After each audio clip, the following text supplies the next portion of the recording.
آدم اور حوا کی زمین پر پہلی ملاقات۔ آدم اور حضرت حوا کی زمین پر پہلی ملاقات حدیث اور اسلامی روایت کے مطابق ہم آپ کو بتائیں گے اور آپ کو سب کچھ بتائیں گے کہ اما حوا اور اب آدم کی پہلی ملاقات زمین پر کیسے ہوئی اور کیا کیا معجزات ہوئے۔ اگر آپ کو ہماری ویڈیو پسند آئے تو چینل سبسکرائب کرنا اور بیل کا بٹن دبائیں، اور ہم آپ کو حدیث کے مطابق اور سب کچھ ٹھیک بتائیں گے اور آپ کو صحیح سمجھ آئے گی کہ حضرت آدم علیہ السلام مذہب کے سری لنکا میں اتارا گیا اور کہاں سے کیسے حضرت اما حوا کو ملے، زمین پر کہاں اترے گئے، یہ ساری معلومات ہم آپ کو دیں گے۔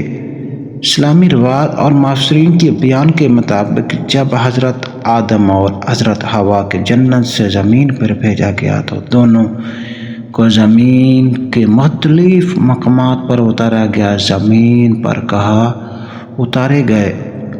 علماء تفسیر اور بعض روایات کے مطابق حضرت آدم کو سرنزیب آج کا سری لنکا میں اتارا گیا، حضرت حوا کو جدہ سعودی عرب کے علاقے میں اتارا گیا۔ اس کے بعد دونوں ایک دوسرے کی تلاش زمین پر سفر کرتے رہے۔ پہلی ملاقات کہاں ہوئی؟ اکثر اسلامی روایات کے مطابق دونوں کی پہلی ملاقات عرفات کے میدان میں ہوئی۔ اس وجہ سے اس جگہ کو عرفات کہا جاتا ہے کہ حضرت آدم اور حضرت حوا جبل رحمت کے قریب ملے، دونوں نے ایک دوسرے کو پہچانا، اللہ کا شکر ادا کیا۔ اس وجہ سے بعض علماء کہتے ہیں کہ عرفات کا نام طرف پہچان سے نکلا ہے۔ حدیث اور آثار میں ذکر، صحیح حدیث میں اس وقفے کا مکمل تفصیل نہیں آئی، لیکن مفسرین جیسے بن کثیر نے اپنی کتاب کنز الانبیاء میں یہ روایت ذکر کی ہے کہ بعد اشارے صحابہ تابعین میں بھی اس کا بیان ملتا ہے کہ حضرت آدم اور حضرت حوا کی ملاقات عرفات میں ہوئی۔ ملاقات کے بعد کیا ہوا؟ جب دونوں کی ملاقات ہوئی تو حضرت آدم نے اللہ تعالیٰ سے توبہ کی، اللہ تعالیٰ نے ان کی توبہ قبول فرمائی۔ قرآن میں اس توبہ کا ذکر آتا ہے سورۃ الاعراف: اے ہمارے رب، ہم نے اپنی جانوں پر ظلم کیا، اگر تو ہمیں معاف نہ کرے اور ہم پر رحم نہ کرے تو ہم خسارہ پانے والوں میں سے ہو جائیں گے۔ اس واقعہ کی اہمیت، اس واقعہ کی یاد میں آج بھی حج کے دوران مسلمان میدان عرفات میں وقف کرتے ہیں۔ یہ حج کا سب سے اہم رکن ہے۔ اما حوا اور باپ آدم کو جنت سے بھی نکالا گیا، اور کس لیے نکالا گیا یہ بھی ساری معلومات ہم آپ کو دیں گے۔ یہ واقعہ اسلام کے قدیم رفعیت مفسرین کے بیان میں آتا ہے کہ جب حضرت آدم اور حضرت حوا جنت میں رہتے تھے تو اللہ تعالیٰ نے انہیں پر نعمت عطا فرمائی تھی، لیکن ایک درخت کے قریب جانے سے منع فرمایا تھا۔ جنت سے زمین پر بھیجے جانا، جب شیطان نے وسوسہ دیا تو حضرت آدم اور حضرت حوا اس درخت کے قریب چلے گئے۔ اس کے بعد اللہ تعالیٰ نے فرمایا کہ اے اب تم زمین پر جاؤ اور وہاں زندگی گزارو۔ قرآن میں اللہ تعالیٰ نے فرماتے ہیں تم سب زمین پر اتر جاؤ، تم ایک دوسرے کو دشمن ہو اور زمین میں ایک وقت تک تمہارے لیے یہ ٹھہرانا اور فائدہ اٹھانا ہے۔ زمین پر الگ الگ مقامات میں اتارنا، مفسرین کا مطابق حضرت آدم کا سرزاب آج کا سری لنکا میں اتارا گیا، حضرت حوا کا جدہ میں علاقے میں اتارا گیا۔ دونوں ایک دوسرے سے جدا ہو گئے اور زمین پر ایک دوسرے کو تلاش کرتے رہے۔ لمبی جدائی اور تلاش کہا جاتا ہے کہ حضرت آدم زمین پر آ کر بہت روئے اور اللہ سے معافی مانگتے رہے۔ وہ پہاڑوں، میدانوں اور وادیوں میں سفر کرتے رہے تاکہ حضرت حوا کو تلاش کر سکے۔ اس طرح حضرت حوا بھی اللہ سے دعا کرتی رہی کہ دوبارہ اپنے شوہر سے ملاقات ہو جائے۔ عرفات میں پہلی ملاقات آخر کار اللہ تعالیٰ نے دونوں کو میدان عرفات میں ملا دیا۔ اس جگہ ایک پہاڑی ہے جسے جبل رحمت کہا جاتا ہے۔ اس مقام کے بارے میں کہا جاتا ہے کہ حضرت آدم اور حضرت حوا کی ملاقات ہوئی۔ جب دونوں نے ایک دوسرے کو دیکھا تو بہت خوش ہو گئے، اللہ تعالیٰ کا شکر ادا کیا۔ عرفات نام کیوں پڑا؟ علماء کہتے ہیں کہ جہاں دونوں ایک دوسرے کو پہچانا تعارف ہوا، اس وجہ سے اس جگہ کا نام عرفات پڑ گیا۔ حضرت آدم کی توبہ۔ اس ملاقات کے بعد حضرت آدم اور حضرت حوا نے اللہ تعالیٰ سے توبہ کی۔ قرآن میں ان کی دعاؤں میں بیان ہوئی ہے، اے ہمارے رب، ہم نے اپنی جانوں پر ظلم کیا، اگر تو ہمیں معاف نہ کرے، ہم پر رحم نہ کرے تو ہم خسارہ پانے والوں میں سے ہو جائیں گے۔ اللہ تعالیٰ نے ان کی دعا قبول فرما لی۔ اس وقت کی یاد آج بھی باقی ہے۔ اس جگہ کی وجہ سے حج کے دوران مسلمان میدان عرفات میں وقف کرتے ہیں، جو حج کا سب سے اہم رکن ہے۔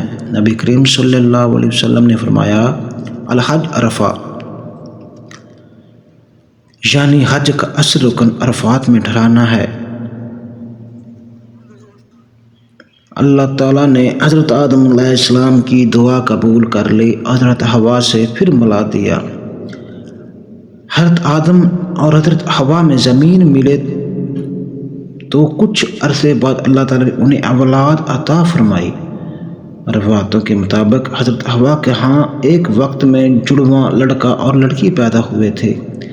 پہلی اولاد حضرت آدم اور دو بیٹوں کا نام تھے قابیل حابیل۔ حابیل بہت نیک، نرم دل اور اللہ سے ڈرنے والا تھا، جبکہ قابیل کے دل میں دنیا کی محبت زیادہ تھی۔ نکاح کا مسئلہ۔ اس وقت زمین پر انسان صرف حضرت آدم کی اولاد ہی تھے، اس لیے اللہ کے حکم سے ایک بیٹے کا نکاح دوسرے حمل کی بیٹی سے کیا جاتا تھا۔ روایت کے مطابق قابیل کی بہن بہت خوبصورت تھی۔ حضرت آدم چاہتے تھے کہ اس کا نکاح حابیل سے ہو۔ قابیل کو یہ بات پسند نہ آئی اور اس کے بعد حسد پیدا ہو گیا۔ قربانی کا حکم۔ جھگڑا ختم کرنے کے لیے حضرت آدم نے دونوں سے کہا کہ اللہ کے لیے قربانی پیش کرو۔ حابیل چراغے تھے، انہوں نے اپنی بہترین بھیڑ قربان کے لیے پیش کی۔ قابیل کھیتی باڑی کرتے تھے، انہوں نے کمزور اور خراب ناج پیش کی۔ اللہ تعالیٰ نے حابیل کی قربانی قبول کر لی۔ قرآن کا بیان۔ قرآن میں اس واقعے کا ذکر آیا ہے، اللہ صرف منقع لوگوں کو قربانی قبول کرتا ہے۔ حسد اور پہلا قتل۔ جب قابیل نے دیکھا کہ حابیل کی قربانی قبول ہوگی تو اس نے بہت غصہ آیا، اس نے کہا، میں تمہیں قتل کر دوں گا۔ حابیل نے جواب دیا کہ اگر تم مجھے قتل کرنے کے لیے ہاتھ اٹھاؤ گے تو بھی میں تمہیں قتل نہیں کروں گا، کیونکہ میں اللہ سے ڈرتا ہوں۔ لیکن قابیل کے دل میں حسد اتنا بڑھ گیا، اس نے اپنے بھائی حابیل کو قتل کر دیا۔ یہ زمین پر انسان کا پہلا قتل تھا۔ لاش کا کیا کرے؟ جب قابیل نے حابیل کو قتل کر دیا تو وہ پریشان ہو گیا کہ لاش کہاں چھپائیں۔ اللہ تعالیٰ نے اسے سکھانے کے لیے 2 کوے بھیجے۔ ایک کوہ دوسرے کوے کو مار کر زمین پر گڑھا کھود کر دفن کرنے لگا۔ یہ دیکھ کر قابیل کو سمجھ آیا کہ لاش کو زمین میں دفن کرنا چاہیے۔ قرآن میں ہے، پھر اللہ نے ایک کوہ بھیجا جو زمین کو کھود رہا تھا تاکہ اسے دکھائے کہ اپنا بھائی کی لاش کیسے چھپاتے ہیں۔ اس وقفے کا سبق۔ اس وقفے سے ہمیں 3 بڑی باتیں سیکھنے کو ملتی ہیں۔ حسد انسان کو بہت بڑا گناہ کروا سکتا ہے۔ اللہ صرف خالص سے ہی عبادت قبول کرتا ہے۔ ظلم اور قتل بہت بڑا گناہ ہے۔ حابیل اور قابیل دونوں بھائی تھے۔ حضرت آدم کی وفات اور پہلی نماز جنازہ۔ اسلامی روایت کے مطابق جب حضرت آدم اور زمین پر آئے تو اللہ تعالیٰ نے انہیں لمبی تا عمر فرمائی۔ اسلامی روایت کے مطابق حضرت آدم تقریباً 1000 سال زندہ رہے۔ اس طول زندگی میں انہوں نے اپنی اولاد کو اللہ کی عبادت، نیکی اور سچائی کی تعلیم دی۔ حضرت آدم کے آخری دن جب حضرت آدم کی عمر زیادہ ہو گئی تو انہوں نے محسوس ہوا کہ دنیا سے رخصت ہونے کا وقت قریب ہے۔ ایک روایت کے مطابق انہوں نے اپنی اولاد سے فرمایا کہ میں محبت، مجھے جنت کی خوشبو کی خواہش ہے۔ اس دوران اللہ تعالیٰ کے حکم سے فرشتے زمین پر آئے۔ فرشتوں کی آمد، فرشتے حضرت آدم کے پاس آئے اور انہیں سلام کیا۔ پھر اللہ کے حکم سے حضرت آدم کی روح قبض کر لی گئی۔ یہ انسان تاریخ میں پہلی وفات تھی جیسے انسانوں نے دیکھا۔ غسل اور کفن۔ حدیث اور اسلامی روایت کے مطابق فرشتوں نے حضرت آدم کی اولاد کو سکھایا کہ میت کے ساتھ کیا کرنا چاہیے۔ میت کو غسل دیا جائے، اسے کفن پہنایا جائے، پھر اس کی نماز جنازہ پڑھی جائے۔ فرشتوں نے خود حضرت آدم کو غسل دیا اور کفن پہنایا، پہلی بار نماز جنازہ۔ پھر فرشتوں نے حضرت آدم کی نماز جنازہ ادا کی اور ان کی اولاد کو بتایا، اے آدم کی اولاد، یہی تمہارا طریقہ ہے جب تم میں سے کوئی وفات پائے، اس طرح سے پہلے نماز جنازہ ادا ہوئی۔ اس کے بعد حضرت آدم کو زمین پہ دفن کیا گیا۔ بعد میں روایت کے مطابق انہیں مکہ قریب دفن کیا گیا۔ کچھ روایت میں بیت المقدس کا ذکر ملتا ہے۔ اس وقفے سے ہمیں باتیں سیکھنے کو ملتی ہیں کہ موت ہر انسان کو آنی ہے۔ میت کو غسل، کفن اور جنازہ دنیا سنت طریقہ ہے۔ انسان اپنی زندگی نیکی اور عبادت میں گزارنی چاہیے۔ بے شک حضرت آدم علیہ السلام دنیا کے پہلے نبی تھے، وہ بھی دنیا سے چلے گئے۔ حضرت آدم اور حضرت حوا کی زمین پر زندگی کی مکمل کہانی۔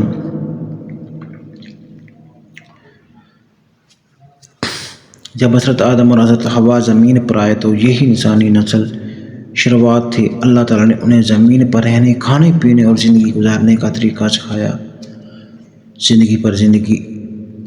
زندگی میں زمین پر کوئی شہر، گھر یا کھیتی نہیں تھی۔ حضرت آدم علیہ السلام کو اللہ تعالیٰ نے سب کچھ چیزیں سکھائی، کھیتی باڑی کرنا، جانور پالنا، گھر بنانا، آگ جلانا، کپڑے پہننا۔ حضرت آدم اپنی اولاد کو اللہ کی عبادت اور سچائی کا درس دیتے تھے۔ اولاد کی پیدائش روایت کے مطابق حضرت حوا ایک کے وقت میں جڑواں بچے، ایک لڑکا اور ایک لڑکی پیدا ہوتے تھے۔ پھر اللہ کے حکم سے ایک حمل کے لڑکے کا نکاح دوسرے حمل کی لڑکی سے کیا جاتا تھا۔ اس طرح انسانوں کی نسل زمین پر بڑھنے لگی۔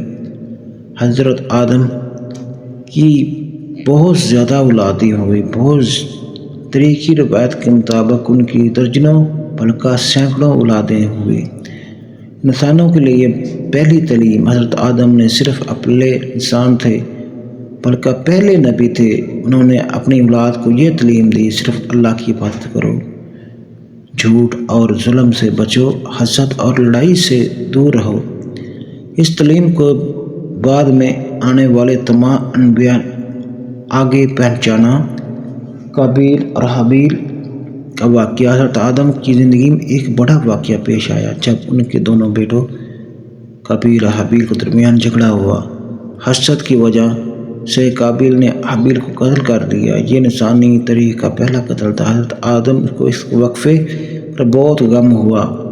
زمین پر انسانوں کا پھیلاؤ۔ وقت کے ساتھ حضرت آدم کی اولاد مختلف علاقوں میں پھیل گئی، قبیلے اور خاندان بننے لگے، زمین پر انسانوں کی زندگی آباد ہونے لگی۔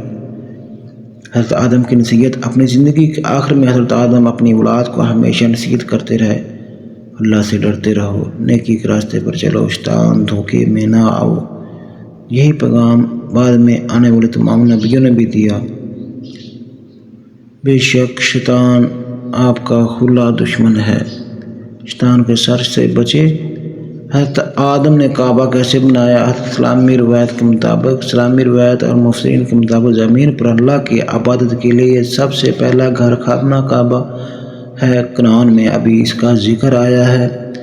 بے شک سب سے پہلا گھر جو لوگوں کے لیے مقرر کیا گیا وہ مکہ میں ہے۔ یہ بات برکت اور سارے جوانوں کے لیے ہدایت ہے۔ کعبہ کی پہلی بنیاد روایت کے مطابق جب حضرت آدم زمین پر آئے تو انہوں نے اللہ کی عبادت کے لیے ایک خاص جگہ بنانے کا حکم ملا۔ اللہ نے حکم سے حضرت آدم نے مکہ میں اس مقام پر عبادت گاہ بنائی جہاں آج کعبہ موجود ہے۔ کہا جاتا ہے کہ فرشتوں نے حضرت آدم کو وہ جگہ دکھائی، پھر حضرت آدم نے وہاں پتھروں سے ایک گھر بنایا۔ یہی کعبہ کی پہلی تعمیر تھی۔ فرشتوں کا طواف۔ اسلامی روایت میں آتا ہے کہ جب کعبہ بنایا گیا تو فرشتے بھی اس کے گرد طواف کرتے تھے۔ حضرت آدم اور ان کی اولادیں بھی وہاں آ کر ان کی عبادت کرتے تھے۔ اس وجہ سے کعبہ کو اللہ کا گھر بیت اللہ کہا جاتا ہے۔ بعد میں کہا گیا وقت کے ساتھ ساتھ سیلاب اور زمانے کے اثرات کعبے کی عمارت مؤثر ہو گئی۔ پھر کئی سال بعد اللہ کے حکم سے حضرت ابراہیم اور ان کے بیٹے حضرت اسماعیل نے دوبارہ کعبہ کی تعمیر